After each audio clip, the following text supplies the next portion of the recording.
తాకట్లో ఉన్న బంగారాన్ని విడిపించలేక వడ్డీల మీద వడ్డీలు కడుతూ ఇబ్బంది పడుతున్నారా? అయితే ఇప్పుడే సంప్రదించండి శివ గోల్డ్ కంపెనీ. మీ నమ్మకానికి మా హామీ శివ గోల్డ్ కంపెనీ. బ్రిటన్లో బస్టాప్లు, బ్యాంకులు, సూపర్ మార్కెట్లు ఇలా ప్రతి చోట ప్రజలు క్రమశిక్షణతో క్యూలో నిలబడతారు. అయితే ఇప్పుడు ఆ దేశ ప్రధానమంత్రి నివాసమైన 10 డౌనింగ్ స్ట్రీట్ వద్ద కూడా క్యూ లైన్ మొదలైంది. సొంత పార్టీ నేతల నుంచి తీవ్ర వ్యతిరేకత ఎదుర్కొన్న కీర్ స్టార్మర్ ఈ ఉదయం ప్రధాని పదవికి రాజీనామా చేయడమే అందుకు కారణం.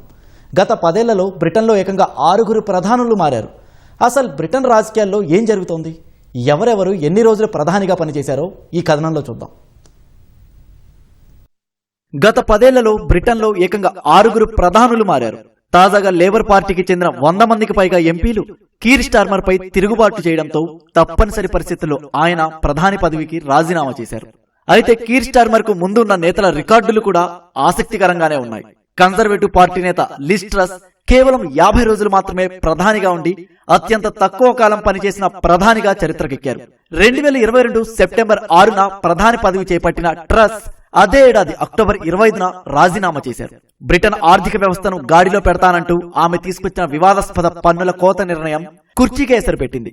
ఆ తర్వాత వచ్చిన భారత సంతతి నేత రిషి సునాక్ 20 నెలల పాటు ప్రధాని పదవిలో ఉన్నారు. ట్రస్ట్ చేసిన తప్పులను సరిదిద్దేందుకు ఆయన ప్రయత్నించినప్పటికీ వలసల నియంత్రణ, ద్రవ్యోల్బణం లాంటి అంశాలు ఆయనను పదవి నుంచి దించాయి. 2022 అక్టోబర్ 25న ప్రధాని పదవి చేపట్టిన సునాక్ 2024 జూలై 5 వరకు ఆ పదవిలో ఉన్నారు.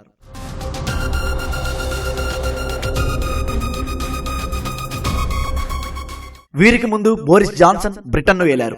బ్రెగ్జిట్ డీల్ పూర్తి చేసిన ఘనత దక్కించుకున్నప్పటికీ కోవిడ్ లాక్డౌన్ సమయంలో నిబంధనలు ఉల్లంఘించి మద్యం పార్టీలు చేసుకున్న పార్టీ గేట్ స్కాండల్ ఆయన పదవిని బలి తీసుకుంది.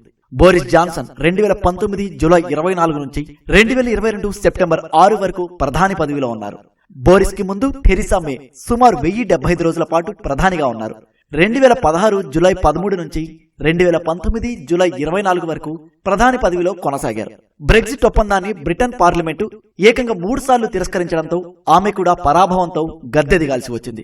ఈ రాజకీయ సంక్షోభాలన్నిటికీ బీజం వేసింది మాత్రం ఆమెకు ముందు పనిచేసిన డేవిడ్ కామెరాన్. తన పార్టీపై పట్టు సాధించేందుకు ఆయన బ్రెగ్జిట్ రెఫరెండంతో వేసిన జూదం బెడిసి కొట్టింది.